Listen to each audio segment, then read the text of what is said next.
Welcome to வாடாமலா சமையல். இன்றைக்கி ஒரு ஸ்வீட் ரெசிபிங்க. ரவா லட்டு எப்படி வீட்லேயே நம்ம சாஃப்டாக ஜூஸியாக ஒரு வாரம் வரைக்கும் நம்ம வச்சுருந்தாலும் அது கெடாமல் இருக்கிறதுக்கு எப்படி பக்குவமாக செய்கிறதுன்னு இந்த வீடியோவில் பார்க்கலாங்க. ஒரு வடக்கல்ல 3 ஸ்பூன் நெய் சேர்த்திக்கலாங்க.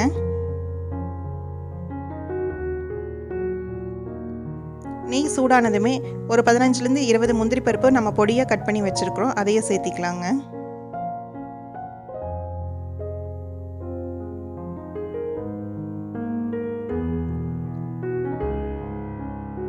முந்திரி பருப்பு லைட்டாக கலர் மாறினதுமே நம்ம 20லேருந்து 25 திராட்சைங்க, அதையும் சேர்த்து நல்லா வறுத்துக்கலாங்க.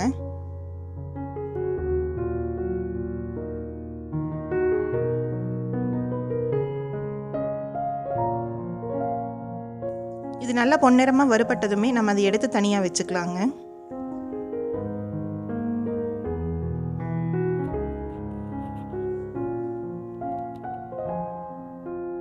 நம்ம இருக்கிற நெய்க்குள்ளாரையே 1/4 கிலோ அளவு ரவையை சேர்த்திருக்கிறோங்க. இந்த ரவை நல்லா வறுத்தெடுக்கணுங்க. இப்போ கலர் நல்லா மாற ஆரம்பிச்சிருச்சு. இன்னும் கொஞ்ச நேரம் நம்ம இதை வறுத்துக்கலாங்க.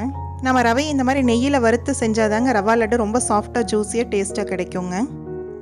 இப்போ நம்ம கையில் எடுத்து பார்த்தோம்னா கை பொறுக்கிற சூட்டில் இருந்துச்சுன்னா நம்ம ரவையை வறுத்தது கரெக்டாக இருக்குதுன்னு அர்த்தங்க. ஒரு வடக்கல்லைங்க 300 கிராம் சர்க்கரையை சேர்த்திக்கலாங்க. அதுக்கு 1 டம்ளர் அளவு தண்ணி ஊற்றிக்கலாங்க.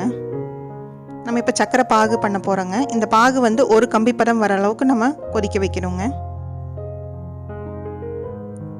1/4 கிலோ ரவைக்கு நம்ம 300 கிராம் சர்க்கரை எடுத்துருக்குறோம். இந்த அளவுக்கு போட்டோம்னா இனிப்பு கரெக்டாக இருக்குங்க. இப்போ சர்க்கரையெல்லாம் நல்லா கரைஞ்சி கொதிக்க ஆரம்பிக்கல நம்ம காய்ச்சி ஆற வச்சிருக்கிற பால் ஒரு 1/4 டம்ளர் உள்ளே சேர்த்திக்கலாங்க. இந்த மாதிரி சேர்த்துறதுனால சர்க்கரையில் இருக்கிற அழுக்கெல்லாம் தனியாக மேலே பிரிஞ்சு வந்துடுங்க.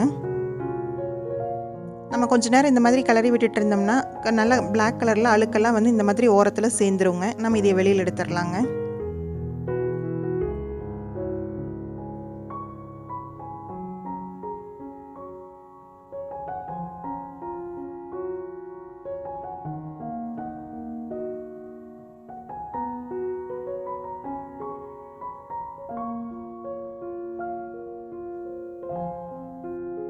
இப்போ பார்த்தீங்கன்னா சர்க்கரையில் இருக்கிற அழுக்கெல்லாம் நல்லா ஓரத்தில் சேர்ந்துருச்சு. அதையும் நம்ம வெளியில் எடுத்துடலாங்க.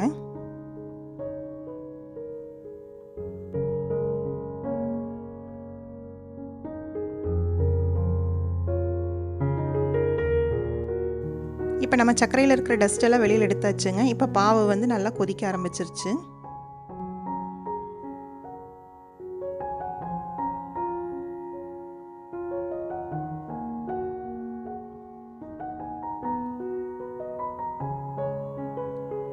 இப்போ நம்மளுக்கு பிஸ்கு பதத்துக்கு தாங்க வந்திருக்கு. இன்னும் கொஞ்ச நேரம் நம்ம இதையே கொதிக்க வச்சுக்கலாங்க. இன்னும் நம்மளுக்கு ஒத்த கம்பி பதம் வரலைங்க.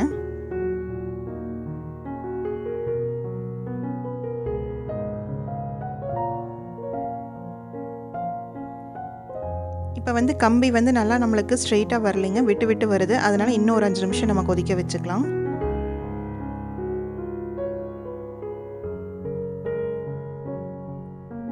இப்போ பார்த்தீங்கன்னா நம்மளுக்கு ஒத்த கம்பி பதம் கரெக்டாக வந்துருச்சுங்க.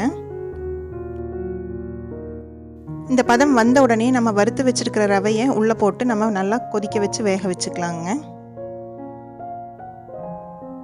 நம்ம கொஞ்சம் கொஞ்சமாக தான் சேர்த்தணுங்க, மொத்தமாக சேர்த்தனோம்னா கெட்டி ஆயிருங்க. நம்ம அந்த கம்பி பக்குவம் வந்ததுமே நம்ம ரவையை சேர்த்திரோணுங்க. அதை தாண்டிக்கு நம்ம கொதிக்க வச்சோம்னா நம்மளுக்கு ரவா லட்டு ரொம்ப கெட்டி ஆயிருங்க. அந்த பதத்தில் செஞ்சால் தான் நம்மளுக்கு சாஃப்டாக கிடைக்குங்க. இப்போ ரவையெல்லாம் கொதிச்சு வெந்துட்டுருக்கையில் நம்ம 2 ஸ்பூன் ஏலக்காய் தூளை நம்ம சேர்த்திக்கலாங்க.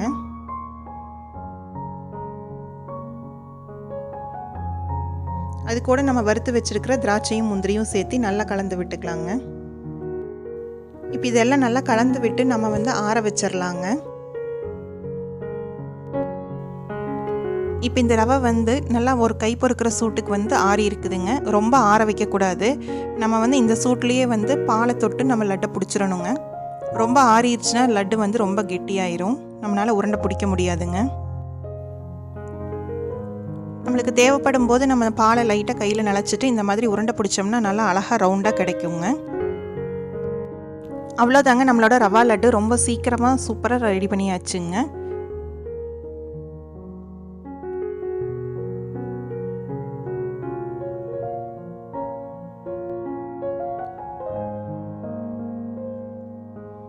இப்போ பார்த்தீங்கன்னா லட்டு எதுவுமே வெடிப்பு இல்லாமல் நல்லா உருண்டே அழகாக வந்திருக்கு. நம்ம இந்த மாதிரி உடச்சி பார்த்தாலே நம்மளுக்கு உதிரி உதிரியாக போகாதுங்க. நம்ம அதுக்கு தான் சர்க்கரை பாகு வந்து ஒரு கம்பி பதம் எடுத்து நம்ம பண்ணியிருக்கிறோம். இப்படி பண்ணுறதுனால நம்மளுக்கு ஒரு வாரம் வரைக்கும் அது கெடாமல் இருக்குங்க.